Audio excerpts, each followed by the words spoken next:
Start करते हैं हमारा पहला क्वेश्चन। हाल ही में चौथे वन प्लैनेट समिट का आयोजन कहाँ किया गया? तो इसका आयोजन अभी हाल ही में किया गया फ्रांस के द्वारा वीडियो कॉन्फ्रेंसिंग के माध्यम से। तो संयुक्त राष्ट्र यानी कि यूनाइटेड नेशन और वर्ल्ड बैंक के सहयोग से इसका आयोजन किया गया, जिसका उद्देश्य विश्व की जैव विविधता यानी कि बायोडाइवर्सिटी की रक्षा करना है। और ये जो समिट रहा वन प्लैनेट समिट, इसकी थीम थी let's act together for nature, और इसी का आयोजन किया गया है फ्रांस में। फ्रांस जो कि एक यूरोपीय कंट्री है, इसकी लोकेशन आप देख सकते हैं, इसकी कैपिटल है पेरिस। और ये किस नदी के किनारे बसा हुआ है? सीन नदी के किनारे। प्रेसिडेंट कौन है? तो ये है इमैनुअल मैक्रोन। प्राइम मिनिस्टर ये कुछ समय पहले ही बनाए गए हैं, इनका नाम है जीन कॉस्टेक्स। भारत और फ्रांस के बीच 3 एक्सरसाइज होती है, एक है शक्ति, दूसरी है वरुण, तीसरी है गरुण। जो शक्ति एक्सरसाइज है ये भारत और फ्रांस के बीच की मिलिट्री एक्सरसाइज यानी कि सैन्य अभ्यास है। जो वरुण है ये भारत और फ्रांस के बीच नेवी एक्सरसाइज है, जबकि गरुण ये एयरफोर्स एक्सरसाइज है। ये तीनों ही आप याद रखेंगे।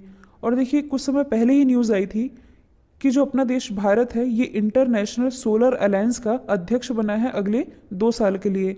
भारत तो बना है अध्यक्ष, फ्रांस को उपाध्यक्ष के रूप में चुना गया है।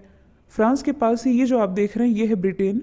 तो ब्रिटेन और फ्रांस के बीच में एक स्ट्रेट है। स्ट्रेट क्या होती है? जहाँ 2 भूभाग अलग होते हैं और 2 जलीय भाग मिलते हैं। तो 2 भूभाग अलग हो रहे हैं ब्रिटेन और फ्रांस, और 2 जल भाग मिल रहे हैं अटलांटिक ओशन और नॉर्थ सी। तब जा कर के निर्माण हो रहा है डोवर स्ट्रेट का।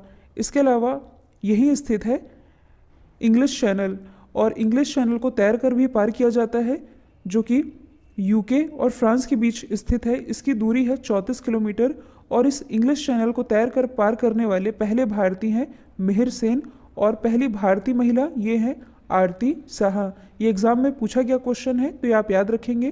कोविड-19 वैक्सीन का प्रशासन करने के लिए केंद्र द्वारा गठित अधिकार प्राप्त समिति के प्रमुख के रूप में किसे नियुक्त किया गया है? तो देखिए हाल ही में केंद्र सरकार ने कोविड-19 वैक्सीन के प्रशासन के लिए एक अधिकार प्राप्त कमेटी का गठन किया है, जिसके अध्यक्ष हैं RS शर्मा। और ये जो कमेटी है इसमें 10 मेंबर होंगे, मतलब कि 10 सदस्यों की ये एक टीम होगी जिसका नेतृत्व करेंगे RS शर्मा। कुछ दिन पहले न्यूज़ आई थी कि हाल ही में भारत में 2 वैक्सीनों को मंजूरी दी गई है। एक है कोविड शील्ड। देखिए ये दोनों वैक्सीनों के नाम इम्पॉर्टेंट है, और ये किसके द्वारा डेवलप किए गए हैं ये भी इम्पॉर्टेंट है। एक है कोविड शील्ड, दूसरी है कोवैक्सीन। अब इसे आप समझिएगा, जो कोविड शील्ड वैक्सीन है ये डेवलप की गई है सीरम इंस्टीट्यूट ऑफ इंडिया के द्वारा, जो कि स्थित है पुणे में। और सीरम इंस्टीट्यूट ऑफ इंडिया के जो चेयरमैन हैं इनका नाम है अदार पूनावाला। जबकि जो ये कोवैक्सीन है ये डेवलप की गई है भारत बायोटेक के द्वारा, और भारत बायोटेक के जो चेयरमैन हैं इनका नाम है डॉक्टर कृष्णा एम लाल। और डॉक्टर हर्षवर्धन कौन है? तो ये प्रेजेंट टाइम में हमारे केंद्रीय स्वास्थ्य मंत्री हैं। इनकी कॉन्स्टिट्यूंसी है चांदनी चौक दिल्ली। इन्हें वसंत दादा नागरी सहकारी बैंक लिमिटेड का लाइसेंस रद्द किया है। तो सवाल ये है कि यह बैंक किस राज्य में स्थित है? यह स्थित है महाराष्ट्र में, मतलब कि ऑप्शन डी। तो देखिए जो रिजर्व बैंक ऑफ इंडिया है इसके अनुसार मौजूदा स्थिति में इस बैंक की फाइनेंशियल स्थिति खराब है, और यह अपने डिपॉजिटर्स का पूरा पैसा लौटा नहीं सकता, जिसके चलते इसका लाइसेंस रद्द किया गया है। और लाइसेंस रद्द होने के बाद यह बैंक अपना बैंकिंग कारोबार नहीं कर पाएगा, और ये स्थित है महाराष्ट्र में। तो यहाँ से इम्पॉर्टेंट है RBI, इसके बारे में हम डिस्कस कर लेते हैं। देखिए RBI की जो स्थापना है ये किस कमीशन की सिफारिश पर की गई थी? एग्जाम में क्वेश्चन बन चुका है। तो इसकी स्थापना हिल्टन यंग कमीशन की सिफारिश पर की गई थी 1 अप्रैल 1935 में। और इस बैंक का जो राष्ट्रीयकरण हुआ था ये हुआ था 1949 में। कई बार एग्जाम में पूछा जाता है कि रिजर्व बैंक ऑफ इंडिया के पहले गवर्नर कौन थे? तो यदि पहले गवर्नर पूछा जाए तो ये तो थे ऑसबॉर्न स्मिथ। पहले भारतीय गवर्नर यदि पूछा जाए तो ये है CD देशमुख। और प्रेजेंट टाइम में गवर्नर कौन है? तो ये है शक्तिकांत दास। जो शक्तिकांत दास है इन्हें अभी हाल ही में एशिया प्रशांत रीजन के सर्वश्रेष्ठ बैंकर के रूप में भी चुना गया है। यदि आप करंट से रिलेट करेंगे तो हाल ही में ट्विटर पर 1 मिलियन फॉलोअर वाला ये विश्व का पहला बैंक बना है। और अभी हाल ही में रिजर्व बैंक ऑफ इंडिया ने भारत में कैशलेस लेन देन में वृद्धि को मापने के लिए डिजिटल भुगतान सूचकांक यानी कि डिजिटल पेमेंट इंडेक्स ये रिलीज़ किया है। हाल ही में भारत ने अपने लिथियम भंडार की खोज किस राज्य में की है? तो हाल ही में ये न्यूज़ आप लोगों ने सुनी भी होगी। लिथियम भंडार की खोज अभी हाल ही में की गई है कर्नाटक में। कर्नाटक के मंडपा जिले में इसकी खोज की गई है। देखिए, यदि हम बात करें लिथियम की, तो इसका यूज़ आप कह सकते हैं कि मोबाइल फ़ोन और लैपटॉप से लेकर इलेक्ट्रिक कारों तक हर चीज़ में किया जा सकता है। और जो अपना देश भारत है, ये हर साल करोड़ों के लिथियम बैटरी का आयात भी करता है।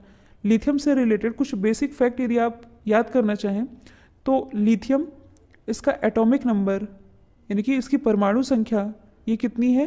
3 है। और इसे प्रदर्शित किससे किया जाता है? Li से। अब यदि हम बात करें कर्नाटक की, जहां इस भंडार की खोज की गई है, आप मैप में देख सकते हैं कर्नाटक की लोकेशन। इसकी राजधानी है बैंगलोर, जो कि वृषभावती नदी के किनारे बसी हुई है। मुख्यमंत्री BS येदियुरप्पा, राज्यपाल वजुभाई बाला, मुख्य न्यायाधीश है अभय श्रीनिवास ओका। यहाँ का प्रमुख नृत्य है यक्षगान। यक्षगान अभी चर्चे में भी रहा है, क्योंकि अभी हाल ही में इसी यक्षगान में एक व्यक्ति की मृत्यु भी हो गई थी। और नेशनल पार्क यदि हम बात करें, तो अंशी, कुद्रेमुख, बन्नरघट्टा, नागरहोल। लोकसभा सीटें आती हैं 28, राज्यसभा सीटों की संख्या है 12। यदि आप करंट से रिलेट करेंगे, तो हाल ही में भारत की पहली गर्ल्स फुटबॉल एकेडमी ये बैंगलोर में स्थापित की गई है। हाल ही में फुटबॉल के इतिहास में संयुक्त सर्वोच्च गोल करने वाले खिलाड़ी कौन बने हैं? तो ये बन गए हैं क्रिस्टियानो रोनाल्डो। अब संयुक्त कहने का मतलब है कि क्रिस्टियानो रोनाल्डो से पहले भी यह खिताब किसी के नाम था, जोसेफ बिकान के नाम। और अब संयुक्त रूप से, मतलब कि अब क्रिस्टियानो रोनाल्डो ने जोसेफ बिकान की बराबरी कर ली है। तो अब हम डिस्कस कर लेते हैं क्रिस्टियानो रोनाल्डो के बारे में। ये किस कंट्री से बिलोंग करते हैं? तो ये पुर्तगाल के स्टार फुटबॉलर हैं। अब इनसे ही रिलेटेड कुछ करंट अफेयर के क्वेश्चन हैं, जैसे कि हाल ही में इंस्टाग्राम पर दुनिया के सबसे ज़्यादा प्रभावशाली व्यक्ति ये क्रिस्टियानो रोनाल्डो ही है। इंस्टाग्राम पर 25 करोड़ फॉलोअर के साथ ये दुनिया के पहले व्यक्ति बन गए हैं। और अभी हाल ही में दुनिया के पहले अरबपति फुटबॉलर ये भी क्रिस्टियानो रोनाल्डो ही बन गए हैं। अभी हाल ही में इन्हें गोल्डन फुट अवार्ड से भी नवाजा गया था। यदि हम बाकी के 2 ऑप्शन को डिस्कस करें, तो हाल ही में फीफा बेस्ट प्लेयर का खिताब मेंस कैटेगरी में दिया गया पोलैंड के रॉबर्टो लेवांडोस्की को, और वुमेन कैटेगरी में ये दिया गया इंग्लैंड की लूसी ब्रॉन्ज को। हाल ही में किस राज्य ने मनोरंजन कर माफ़ करने का फैसला किया है? तो ऐसा फैसला किया गया है केरल गवर्नमेंट के द्वारा। तो देखिए, सिनेमा घरों की मौजूदा हालत को देखते हुए जो केरल गवर्नमेंट है, इसने जनवरी से मार्च 2021 के बीच राज्य में सिनेमा घरों से मनोरंजन कर यानी कि इंटरटेनमेंट टैक्स नहीं लेने का फैसला किया है। साथ ही सिनेमा हॉल को बिजली बिल में भी 50% की राहत दी गई है। ऐसा फैसला किया है केरल गवर्नमेंट ने। तो आप मैप में देख सकते हैं केरल की लोकेशन। इसकी राजधानी तिरुअनंतपुरम।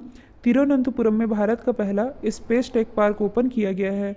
मुख्यमंत्री पिनरई विजयन, राज्यपाल है आरिफ मोहम्मद खान, मुख्य न्यायाधीश का चार्ज संभाल रहे हैं S मनी कुमार। लोकसभा सीटें आती हैं 20, राज्यसभा सीटों की संख्या है 9। और राजभाषा की यदि हम बात करें, तो ये है मलयालम, लोक नृत्य कथकली, मोहिनी अट्टम। ये फैक्ट मैंने आप लोगों को पिछले बार भी बताया था कि भारत में पहला पूर्ण साक्षर शहर ये केरल का कोट्टायम है, और पूर्ण साक्षर जिला ये है एर्नाकुलम। डिजिटल एजुकेशन वाला भारत का पहला राज्य ये केरल बना। ये साक्षरता के मामले में भारत में नंबर 1 है, आप सभी जानते हैं। और अभी हाल ही में सब्जियों के लिए MSP यानी कि न्यूनतम समर्थन मूल्य तय करने वाला पहला राज्य ये भी केरल बन गया है।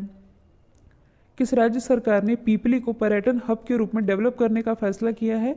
तो पीपली ये कहाँ स्थित है? हरियाणा में। तो हाल ही में हरियाणा गवर्नमेंट ने टूरिज्म को बढ़ावा देने के लिए पीपली को पर्यटन हब के रूप में विकसित करने का फैसला किया है। और इसके लिए पीपली में सरस्वती सेतु पर विकसित किया जाने वाला टूरिस्ट हब देश और विदेश के पर्यटकों को आकर्षित करेगा, जिससे कि हरियाणा में टूरिज्म को बढ़ावा मिल सकेगा। तो सबसे पहले आप मैप में देख सकते हैं हरियाणा की लोकेशन। इसकी राजधानी है चंडीगढ़। मुख्यमंत्री मनोहर लाल खट्टर, राज्यपाल है सत्यदेव नारायण आर्य, नेशनल पार्क है कलेसर और सुल्तानपुर। लोकसभा सीटें हैं 10, राज्यसभा सीटों की संख्या है 5। यदि आप करंट से रिलेट करेंगे, तो हाल ही में जो एनीमिया इंडेक्स रिलीज़ किया गया था, इसे टॉप किया था हरियाणा ने ही। और अभी हाल ही में गुड़गांव में जो एयर पोल्यूशन की समस्या बढ़ रही है, इससे निपटने के लिए हरियाणा गवर्नमेंट के द्वारा प्रोजेक्ट एयर केयर की भी शुरुआत की गई थी। किस राज्य सरकार ने छात्रों को per day 2 GB data free देने की घोषणा की है। तो ऐसी घोषणा की गई है तमिलनाडु गवर्नमेंट के द्वारा। तो देखिए, छात्रों को ऑनलाइन कक्षाओं में भाग लेने में सक्षम बनाने के लिए तमिलनाडु गवर्नमेंट ने जनवरी 2021 से लेकर के अप्रैल 2021 के बीच प्रतिदिन 2 GB की क्षमता के साथ फ्री डेटा कार्ड देने का फैसला किया है। तो सबसे पहले आप मैप में देख सकते हैं तमिलनाडु की लोकेशन। इसकी राजधानी है चेन्नई। मुख्यमंत्री है एडापट्टी के पलानीस्वामी, जिन्हें अभी हाल ही में पॉल हैरिस फेलो सम्मान से सम्मानित किया गया था। राज्यपाल है बनवारी लाल पुरोहित। यहाँ टाइपिंग मिस्टेक है, इसे मैं PDF में मॉडिफाई कर दूंगी। हाल ही में मद्रास उच्च न्यायालय के मुख्य न्यायाधीश बने हैं संजीव बनर्जी। लोकसभा सीटें हैं 39, राज्यसभा सीटों की संख्या है 18। एक मोस्ट इंपॉर्टेंट फैक्ट आप याद रखेंगे जो कि एग्जाम का पार्ट बनता है, जो अनामुदी है ये दक्षिण भारत की सबसे ऊंची चोटी है जो कि स्थित है तमिलनाडु में ही। कुछ इंपॉर्टेंट प्रोडक्ट है जैसे कि डिंडीकुला ताला और कडांगी साड़ी, इन दोनों को ही GI टैग दिया गया। दोनों ही रिलेटेड है तमिलनाडु से ही। इंडेक्स की यदि हम बात करें तो जो तमिलनाडु है ये गुड गवर्नेंस इंडेक्स में टॉप पर रहा है और बाजार कर्ज के मामले में भी टॉप किया है तमिलनाडु ने ही। हाल ही में किस राज्य के मुख्यमंत्री ने आरोग्य मेले का उद्घाटन किया है? तो आरोग्य मेले का उद्घाटन अभी हाल ही में किया गया है उत्तर प्रदेश गवर्नमेंट के द्वारा। तो देखिए, जो आयुष्मान भारत योजना है, आयुष्मान भारत योजना आप सभी जानते हैं ये दुनिया की सबसे बड़ी स्वास्थ्य योजना है। तो आयुष्मान भारत योजना और मुख्यमंत्री जन आरोग्य योजना, इनके बारे में अवेयरनेस यानी कि जागरूकता फैलाने के लिए उत्तर प्रदेश के मुख्यमंत्री योगी आदित्यनाथ के द्वारा आरोग्य मेले का उद्घाटन किया गया है। तो सबसे पहले आप मैप में देख सकते हैं उत्तर प्रदेश की लोकेशन। इसकी राजधानी है लखनऊ। मुख्यमंत्री योगी आदित्यनाथ, राज्यपाल आनंदीबेन पटेल। भारत में सर्वाधिक लोकसभा सीटें उत्तर प्रदेश से ही आती है 80, जबकि राज्यसभा सीटों की संख्या है 31। राजकीय पशु है बारहसिंगा, पक्षी है सारस, राजकीय पेड़ है अशोक। इंपॉर्टेंट नेशनल पार्क की यदि बात की जाए तो दुधवा नेशनल पार्क और Pilibhit tiger reserve. Pilibhit tiger reserve जिसे कि अभी हाल ही में बाघों की संख्या को 2 गुना करने के लिए T/2 अंतर्राष्ट्रीय पुरस्कार से भी नवाजा गया है। यदि आप करंट से रिलेट करेंगे तो जो उत्तर प्रदेश है ये प्रधानमंत्री स्वनिधि योजना, स्वनिधि यानी कि स्ट्रीट वेंडर आत्मनिर्भर निधि योजना के कार्यान्वयन में टॉप पर रहा। और अभी हाल ही में उत्तर प्रदेश गवर्नमेंट के द्वारा ही भारत की सबसे बड़ी और सबसे सुंदर फिल्म सिटी ये बनाने की घोषणा की गई है। हाल ही में केंद्रीय मंत्री नितिन गडकरी जी के द्वारा किसके गोबर से बना खादी प्राकृतिक पेंट लॉन्च किया गया है? तो देखिए, जो केंद्रीय मंत्री हैं नितिन गडकरी जी, इन्होंने गाय के गोबर से बने खादी प्राकृतिक पेंट को लॉन्च किया है। और यह जो पेंट है ये इको फ्रेंडली, नॉन टॉक्सिक के अलावा एंटीबैक्टीरियल, एंटी फंगल और वॉशेबल भी होगा। और पेंट को लॉन्च करने का मुख्य उद्देश्य है कि किसानों की आय को बढ़ावा दिया जा सके। और ये जो खादी प्राकृतिक पेंट है ये किसके द्वारा डेवलप किया गया है? KVIC यानी कि khadi and village industries commission, या इसे आप हिंदी में कह सकते हैं खादी एवं ग्राम उद्योग आयोग के द्वारा। इसकी स्थापना हुई थी 1956 में। हेडक्वार्टर स्थित है मुंबई महाराष्ट्र में। इसके चेयरमैन हैं विनय कुमार सक्सेना। देखिए, ये 1 या 1.5 साल पहले की बात है। जो KVIC है इसके द्वारा भारत का पहला सिल्क प्रोसेसिंग प्लांट ये कहाँ स्थापित किया गया था? गुजरात के सुरेंद्र नगर में। तो ये भी आप रिलेट करके याद रख सकते हैं। कल जो मैंने आप लोगों से सवाल पूछा था इसका राइट आंसर था चंद्रिका प्रसाद संतोखी, जो कि सूरीनाम के राष्ट्रपति हैं। आप लोगों के लिए आज का सवाल है international film festival of India का फोकस कंट्री कौन है? तो इसका जो भी आंसर है कमेंट बॉक्स में बताइएगा। वीडियो यदि पसंद आया है तो एक लाइक कीजिए, शेयर कीजिए। और देखिए, आप लोगों को कहने पर ही जो मैं पढ़ाती हूँ उसे डिटेल फॉर्मेट में PDF में प्रोवाइड भी करा रही हूँ। तो मेरी मेहनत की थोड़ी केयर कीजिए और वीडियो को एटलीस्ट शेयर ज़रूर किया करिए। तो आज के लिए इतना ही। Thank you so much.